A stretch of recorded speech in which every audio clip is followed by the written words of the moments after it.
All right, so hello again. You might remember me from day one. I'm Sean Grant from the RAND Corporation, and Arnaud and I are doing our usual double act on transparent reporting and disclosure. So I'll do an introduction to reporting guidelines right now. We'll do a hands-on exercise, and then Arnaud will take a lead on a session thinking about these things as interventions and what's the evidence base behind them and what can we do going forward. One of the reasons why he handed out the numbers now as opposed to later is this morning I realized I didn't add this slide. And as the person who presented it, I figured I probably should have it in my slide deck. So where we are on the roadmap is this stage of dissemination. So transparent reporting and disclosure typically relates to this achieving aspirational goal of transparent reporting and disclosure. It facilitates all of the other goals, I think, to some degree. But it's essentially about making sure your research outputs, which primarily now are journal articles, are as accurate, comprehensive, and transparent as possible. And I'm biased about this because I came into this world through reporting guidelines, but I think of all of the scary things that you've been learning the last 3 days, we hope that this is one of the ones that you can immediately implement because it's a relatively straightforward, essentially cognitive aid to help you remember at the end of the day what information you should include in a journal article for a specific type of study. So the goals for today are to just give you a little bit of the history, purpose, and strengths and limitations of reporting guidelines. So why did they arise? Where do they come from? What are they supposed to do? And what can't they do? Encourage the use of reporting guidelines for all future manuscripts. I'll show you, at least in the health world, the largest database of reporting guidelines. There are hundreds of them there. And depending on the type of study you're doing, you could find one that's relatively close to the type of article you need to write. And even if you don't work in health, most of the principles apply to the same type of study in a different policy domain. And then we want to promote the use of reporting guidelines and, of course, other research transparency tools from this workshop to other stakeholders. So this goes back to my charge of not just changing your own personal workflows, but joining us as catalysts to create more efficient and effective systems change and get other stakeholders to use reporting guidelines. So this is our rough outline. I'll try and do a quick intro. There's an interactive exercise, and then lessons learned from evaluations of reporting guidelines. Work for everybody? Is that cool? Anything to add to the agenda? Complaints? All right. Ask that quick enough so you don't have time to think. All right, introduction. So I think the Ioannidis paper on why most research is false gets a lot of play. I like trying to be an optimist and highlight the paper on how to make things more true. So there are numerous things that can be done that we've talked about and some that we haven't, like large-scale collaborative research and things that are happening in that space using digital technologies. This one is really about falling in the bucket of improving the peer review reporting and dissemination of research. So that's where reporting guidelines fall in this checklist or list of things to how to make more research true, reproducible, credible, useful. And the main network, at least within health, that's pushed this movement. Is it possible to turn the lights off up front? Do you know? I wonder, are people having problems reading the slides? Or yeah, maybe a little bit softer. Guest test and revise. Oh, Is that better? Is that cool? Yeah. Okay. Is this thing called the EQUATOR Network, enhancing the quality and transparency of health research. Garrett thinks this is the most tortured acronym he's seen. I can show you better from my own research, but EQUATOR Network, if you want to remember nothing else. So this stages in research production that lead to waste slide that I mentioned earlier this week is actually from a paper led by the head of the EQUATOR Network, David Mower, at the Ottawa Health Research Institute, who's really led this whole movement towards transparent reporting and even created a discipline that he calls journalology, so the study of journals. Have you seen the recent paper on predatory journals that was mentioned? I think it was in Nature or Science, can't remember which one. That was him and some colleagues from Ottawa. So really interesting person to follow his work, Twitter, etc. If part of this is just figuring out who are the big movers and shakers in this field and what are they up to. David Mower, Ottawa. And of these 5 simplified stages of research production, reporting guidelines fall on these 4 and 5. So helping to create accessible and full research reports, and then in particular reports that are not biased and that are usable. So this is where we are in that research life cycle framework that I talked about on day one at the tail end. But as we'll go through later, it's always important to begin with the end in mind. So when you're designing a study and know you're going to have to report certain things, use that checklist to say, what are the goalposts I'm going to have to go through to get a paper published somewhere that enforces these guidelines. So why should we care about poor reporting? Why is it a problem? Simplifying this to speed things through, if studies are reported poorly, it's difficult to critically appraise them, right? The primary output by which we judge the quality of a study, at least right now, is a journal article. So if I don't have the details that I need to know how well the study was done, it's hard for me to know how good the study was. If the samples and settings aren't reported well, I might have less certain, if no understanding, about to whom and under what conditions the results of a study generalize or apply or transfer. And risk of bias and synthesis, oh, no, that's the next one. Difficulties in reproducibility and replicability. So in intervention research, for example, where I work, where we're trying to develop and test things for improving health, education, crime and justice, labor, etc., if I don't describe well in the paper and perhaps link documents like intervention manuals, say that I gave you enough details to know that the study was good, I gave you enough details to know to whom and under what conditions it might apply, and I gave you enough details to say I want to do this in my own setting. If I don't know what that it was, then I might not replicate the thing that was evaluated. So enough details about the actual operations that are needed to reproduce or replicate a study.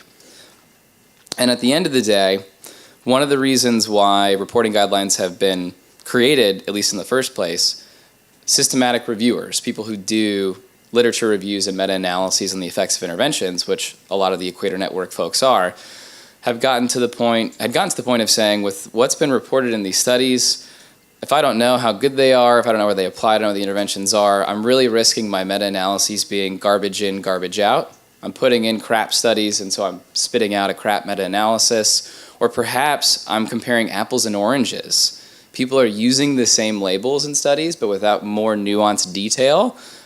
I don't know that maybe actually they're using the same label for very different things. And I'm introducing heterogeneity. I'm combining things that I shouldn't be combining in a literature review or a meta-analysis. These are the problems that, at least initially, motivated the creation of reporting guidelines.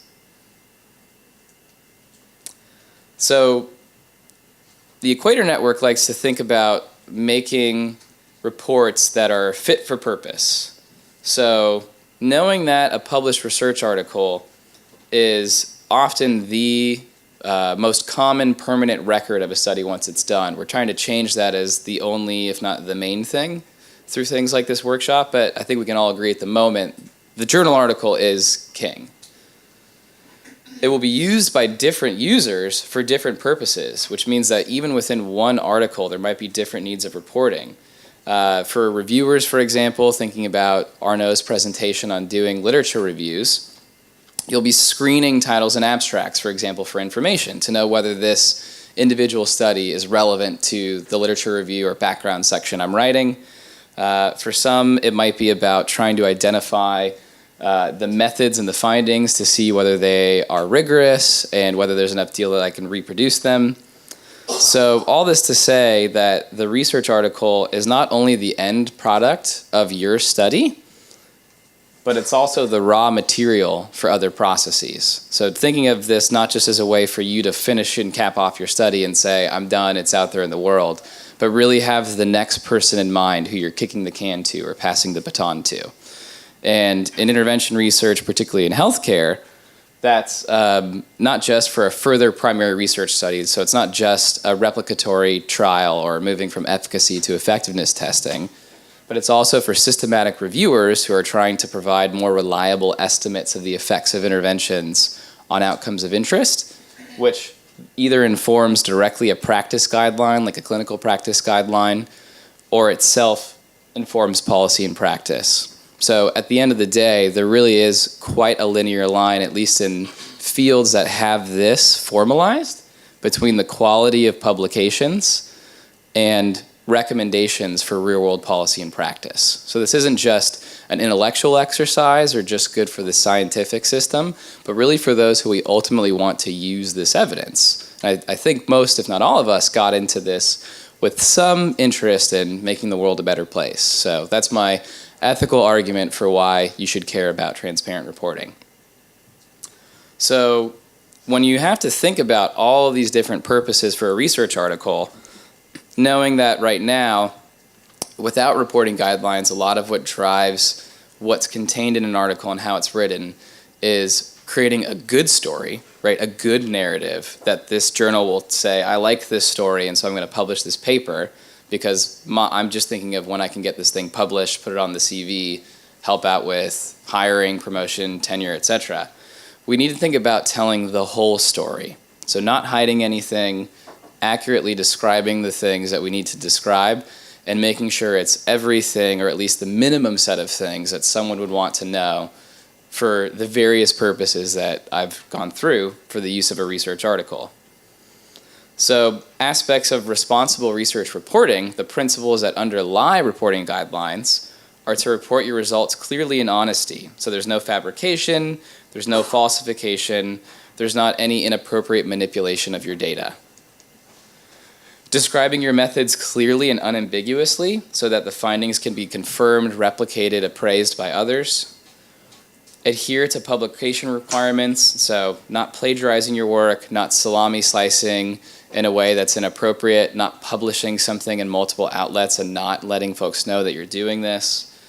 And increasingly, these things are starting to include disclosures of funding sources and other relevant interests, just to get an idea of where someone's coming from, particularly in intervention research, where there are a lot of potential biases that relate to the investigative team. So how do we operationalize these principles into a tool that's hopefully easy, that's hopefully accessible, available, that other people like using in your field, and that gets implemented in a timely manner at the right place so that they're adhered to? And the solution, or at least one of the most prominent ones, at least within healthcare, are reporting guidelines. So these guidelines focus on the scientific content of the article. As you'll see in a second, these items of content tend to be organized in your traditional IMRAD format, right? Introduction, methods, results, and discussion, as a suggestion. But what they really care about is saying, however you want to write this up, I want to see these pieces of information. These are the pieces of information that need to be in this article for the multiple purposes, the multiple uses of a research article. So the best ones, at least, the ones that adhere to the best standards in developing research reporting guidelines, have items that are required for the accurate, comprehensive, and transparent reporting of what a study did and what a study found. And usually, if not ideally, the items in this checklist are not arbitrary. They're not just a man and his dog saying, these are the things that I like and that I care about, but they're reflecting one or more of the following three things. Aspects of a study that could introduce or induce bias in the research. So reporting the aspects of, say, a randomized trial related to generating the random sequence, concealing that sequence from those who are assigning people to either treatment or control, blinding those who are measuring outcomes, and if it's possible, those who are providing the intervention, etc. So I want details about each of those things. Things that influence generalizability, essentially aspects of the setting and sample that you want to know to whom and under what conditions these might apply based off of the people and conditions or settings that were included in a study. And then the things that you would need, again, to reproduce or replicate the procedures of that study. And the most prominent reporting guidelines create these lists through a mix of evidence and consensus-based methods. So doing reviews of the biases that are relevant to a particular study. So what are the biases that are most important for randomized trials? And then having the team who's done this review and is leading the creation of the guideline not just say, okay, now we're going to write this up, but doing stakeholder engagement processes like online Delphi processes and consensus meetings with key people representing the various stakeholder groups in an area, researchers, journal editors, funders, other actors in the scientific ecosystem who work in that space to get together and say, here are the things that enough of us think are the minimum criteria for these, and this should be on our guideline. So the typical article sections, as I mentioned, of an empirical research article tend to be something like this. They might have different labels in your field or additional sections, but generally most articles have a title, so something you'd screen to say, is this article relevant to me?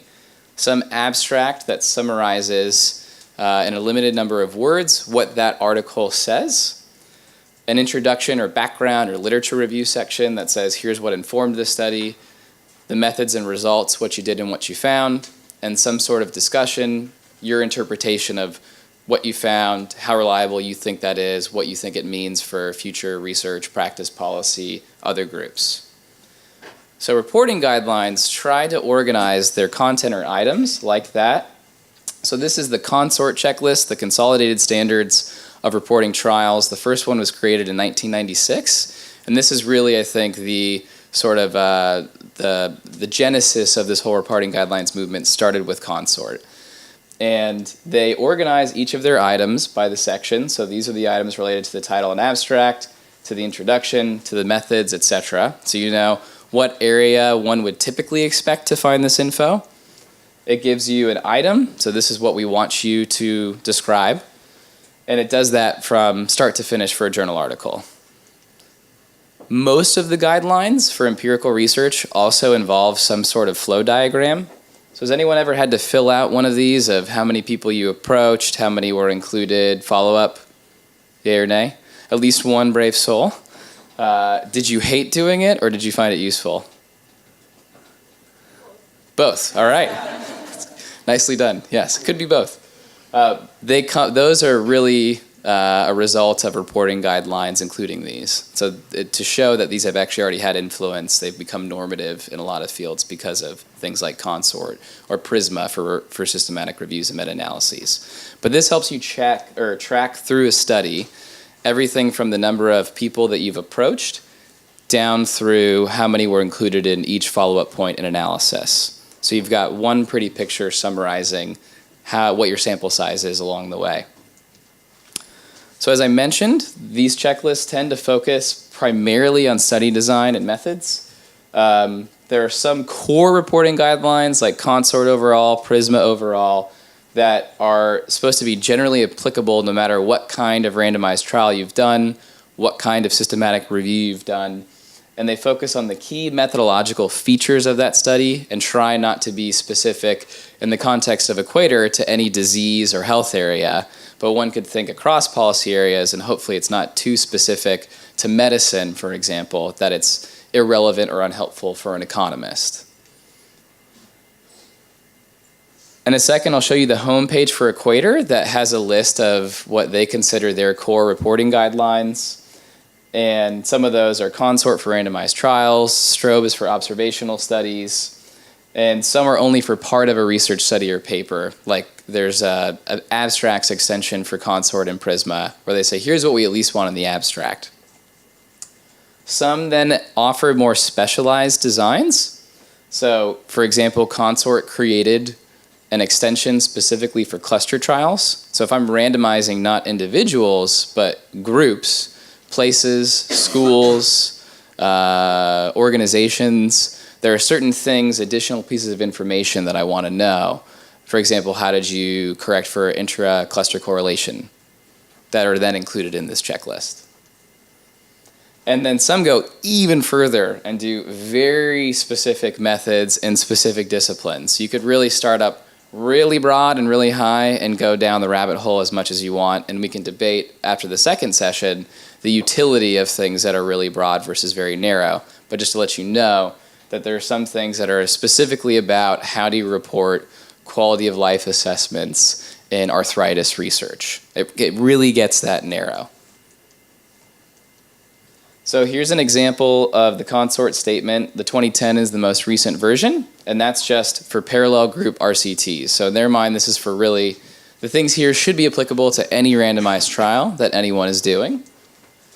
But then they have specific extensions for specific types of methods, right? So this is what the cluster trial extension looks like. And then this is what a guideline looks like for a specific aspect of a study. Sample is for statistical procedures, and not everything in that guideline will apply to every study, because not every study uses every statistical procedure that they've discussed. So you'll see one of the issues of using these things is figuring out which of these hundreds of guidelines that exist is the one that I should use for this particular paper, and how do I find that and know that I've chosen the right one? I think I can basically skip this because I've said it already. So this is the home page for the EQUATOR Network. And you'll see that they have a menu for things more than just here's what the checklists are. So if you're interested as an editor or peer reviewer how to implement it, if you want to see guidelines under development or create your own, there's a toolkit to help you do that. But primarily, the main thing that I think we want to focus on today is this box that they have in the middle about the reporting guidelines for main study types. So at least in medicine, the most common types of studies are randomized trials, observational studies, systematic reviews, case reports, qualitative research, et cetera, et cetera. And it highlights which guideline in this alphabet soup of acronyms. Every single one of them has an acronym, so hope you like acronyms. Which one is relevant, you click on it, you find out details about where to get that guideline, as well as details of any extensions that might exist for particular types of that study. So this would be your sort of point of entry if you're writing a paper and wondering which reporting guidelines should I use, the EQUATOR Network's homepage.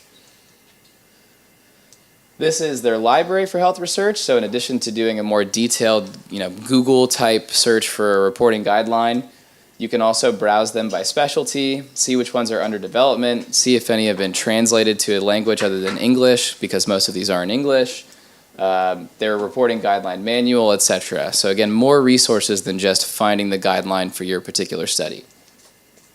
This is what it looks like to do that specific search.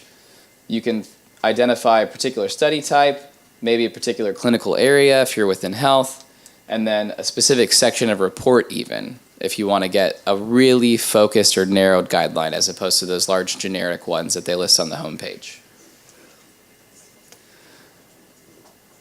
So moving on from finding what guideline you might want to use for your particular article, I want to go back to that second charge that we have for this and thinking about yourselves as catalysts and thinking about other stakeholders, which could be you wearing a different hat than a researcher, because we all play different roles, how they could benefit from the adoption of reporting guidelines. And the typical hit list is not only that this can help you write your final report, but like I said, if you see them as a goalpost for the things you have to describe when you're starting a study, it can actually help in some ways with study design, help you think through some things you might have otherwise forgot at the beginning of your study.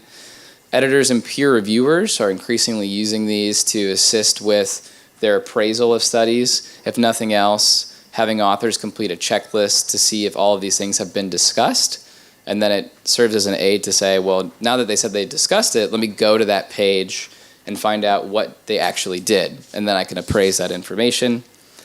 Some funders are starting to use some reporting guidelines for improving the submissions that they get. So for your proposal, for the intro and protocol of your methods, use the relevant reporting guideline, like SPIRIT is a big one for protocols of randomized trials. We want a SPIRIT checklist filled out so that we know we have the information we need to appraise whether we want to fund the study or not, as well as potentially using them as carrots and sticks for the end of a grant. Right? I will not give you the final pit of funding for this trial until I see a consort-compliant journal article published. Policymakers and practitioners in some spaces are promoting these guidelines because they see how they improve the utility of the publications and products that they might use, for example, clinical practice guideline development. And I think a key thing, which reflects what we're doing here today, faculty and students, so that you can use these to educate and train the next generation of researchers. And so you might recall earlier this week I showed you this slide of the different stakeholders' actions and benefits for a guideline for protocols of systematic reviews.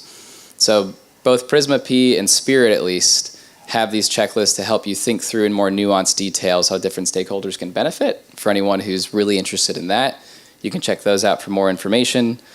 But at the end of the day, we want you to improve the reporting of your studies by finding out the reporting requirements early when you're planning your study. When you're writing up your research, check the EQUATOR website. for guidelines. BITS has listed a few of them, bless you, that might be more specific for social science.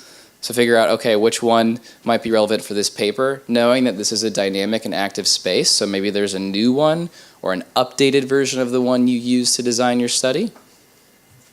Adhere to the guideline or justify why you didn't. Opt out is the default.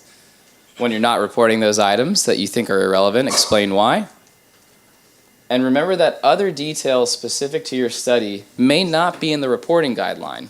So it's not like this is necessarily everything you should report in your particular study, but a minimum list of things. And so you should feel free and you should include additional details about your specific study that weren't in the checklist. And it's important to provide essentially enough information to allow your study to be critically appraised and potentially reproducible. So if you want that principle that guides your ultimate completion of your reporting guideline, just think, when the peer reviewer, when the systematic reviewer, when the person who wants to use this study wants to use it, can they tell how good it was? Can they tell what the setting, sample, etc. were sufficiently? And have I given them enough detail to reproduce or replicate this or use this in their own setting if they wanted to? That's the aspiration. Now we're going to move towards a hands-on exercise to see how easy these things are to use, how well journals have done this, and what we've learned about the strengths and limitations of guidelines from evaluations of them. Any quick questions before we move on, knowing that we've got a lot of time for interaction and questions, just to clarify any of this, or is everyone ready to wake up a bit and do some hands-on learning? Yes. That wasn't a leading question at all.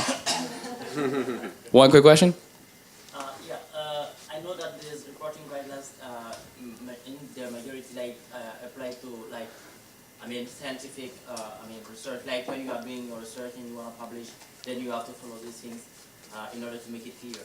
But does it apply also to reports that we make towards governments? For example, if you do a randomized control trial and then you find some interesting results, and then you want to report those results to policymakers. Some of those guidelines apply as well. Yeah, I would say yes, they apply. As someone who works in a policy analysis organization, you do have to think about packaging your product in a way that's useful to your stakeholder. So in my experience, if it's directly going to a policymaker, I'd have that one pager since they're busy and want to know this is what this is. And then maybe as an appendix, the full compliant report to this so that it's all in one place.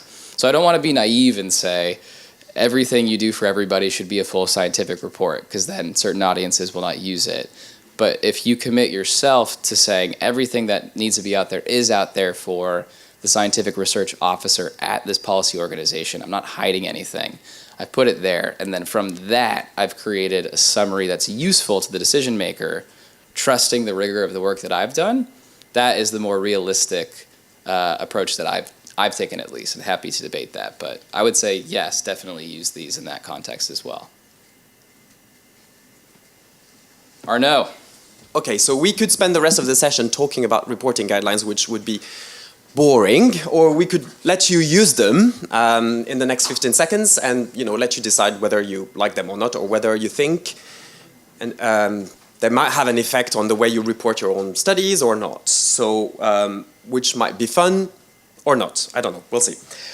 So the aim of this session is to let you use the reporting guidelines, and so we're going to give you we've given you, it's on the OSF, 2 documents, a set of reporting guidelines and an article, and so we're going to ask you to use the guidelines to assess the article. Quick word about the study that we would like you to review. So this is the study published in the Professional Counselor in 2011. The effect of parenthood education on self-efficacy and parent effectiveness in an alternative high school student population. Is that a good title or not? Yes. Good title? What's missing?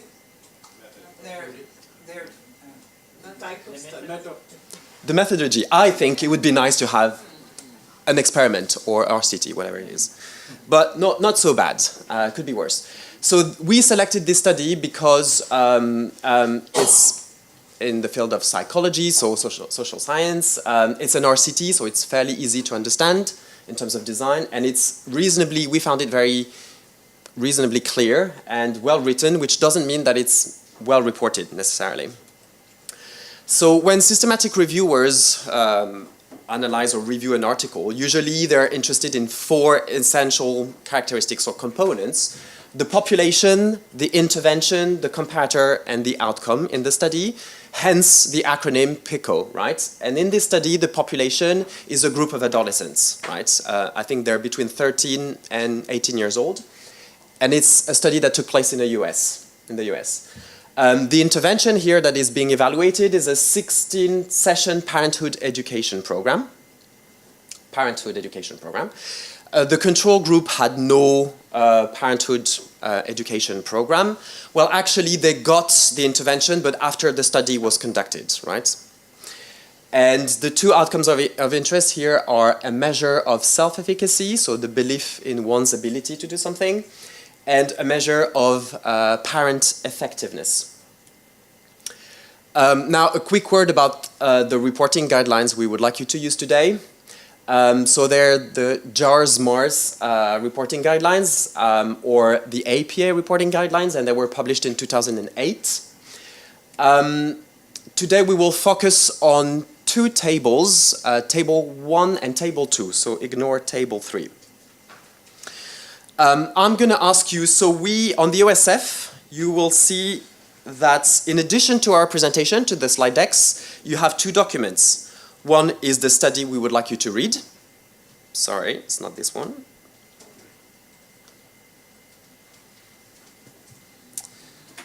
Wait. You gotta do... Oh, not there. That's fine because actually they're on the slides, so I just need to go back. Sorry about that.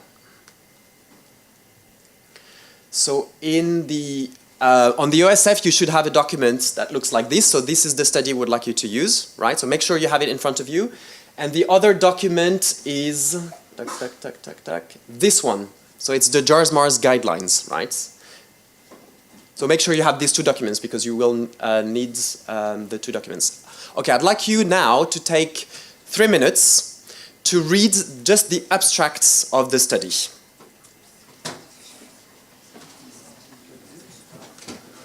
And I'm gonna...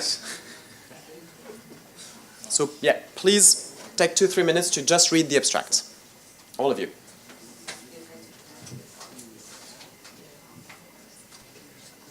I think the file's called something like Arnaud reporting guidelines on page 3. If you can't find the study, again, it's on the OSF, call me. It's just 4 reporting guidelines on the day 3 of the OSF.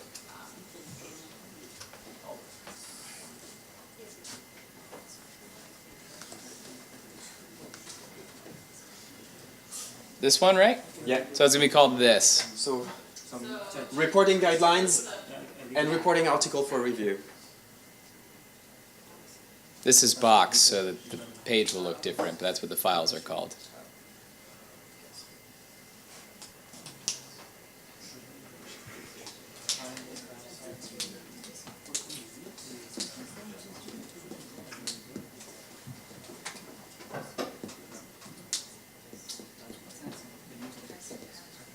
What is the name of the article? Are you having trouble finding it? The effect of parenthood education. File is called 2D reporting article. On the OSF, it should be on the day 3 component, and then the name of the file is 4_reporting guidelines. Our problem is just loading.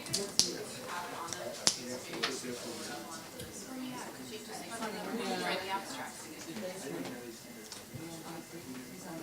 I just pull the... Did you all find the... Yeah. Here's an interview. So I think there's going to be a bandwidth problem. Do you all have the study and the reporting guidelines? Is it bandwidth problem? Ah, okay. I wonder, should we pull, if in the groups, or we can do group by group and read one group, should we just pull the PDF and just walk through it right now and read it? Because no one's going to be able to upload it because the bandwidth's so bad. Ah, okay. You know what I mean? Yeah. I can Van White the screen and then you can chat. So let's open the... But how are we gonna... Because we need both documents at the same time. Right.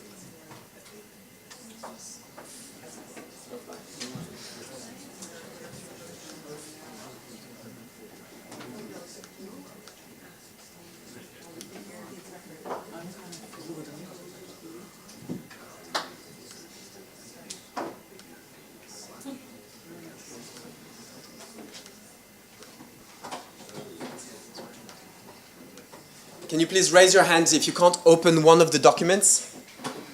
How many people? Quite a few, actually. So we're gonna have to just switch back and forth between them. I think what we're going to do then is just assess the abstracts.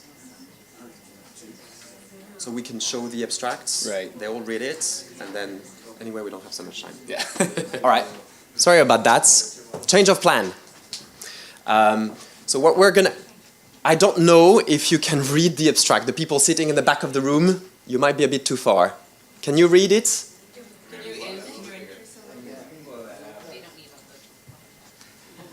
No, sorry. That's what you have to do. It's very tricky. I don't think the whole thing's gonna fit. Yeah, effectiveness and heat. It's like a psych reading completion exercise. That's the best. That's the best we can do. Sorry about that.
Are we okay?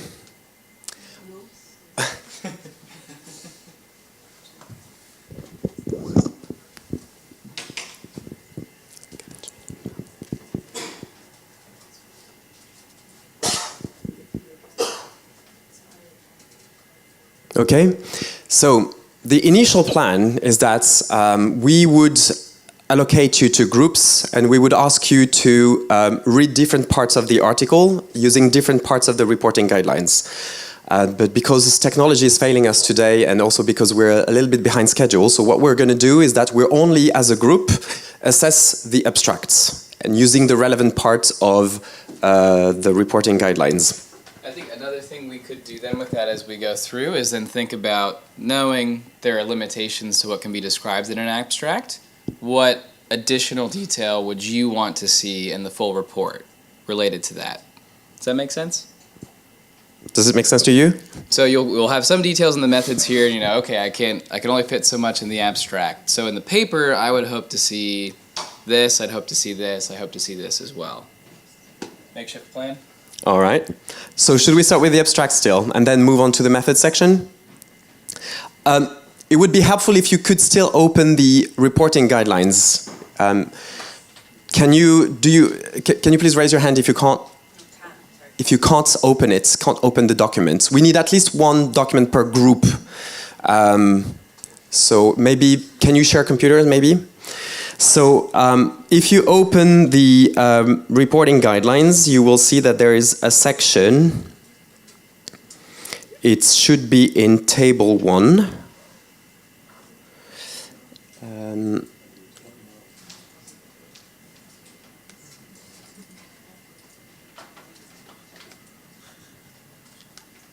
How do I... Are you trying to pull the guideline up there? Ah, okay. So this is table 1. But now I can't see it on this screen here.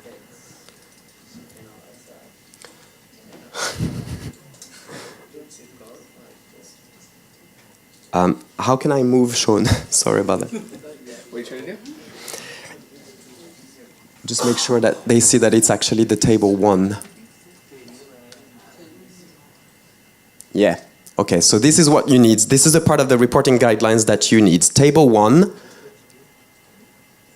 abstracts, right? And title page. So we're going to do item 1 together. So we're going to see if all these items here are indeed reported in the study. Okay? And now I think we can move back to the article. Okay, so I'm going to put on screen the abstracts, have on your screen the table 1 of the reporting guidelines. And now, can you see anything? So tell me what's there and tell me what's not there. Do you think, and bear in mind, do you think, the question is the following, do you think that the authors of the study had access to the reporting, or did they use the reporting guidelines when they wrote the abstracts? You can first discuss this with the person sitting next to you. We give you 5 minutes, and then we'll see if there's anything that's missing.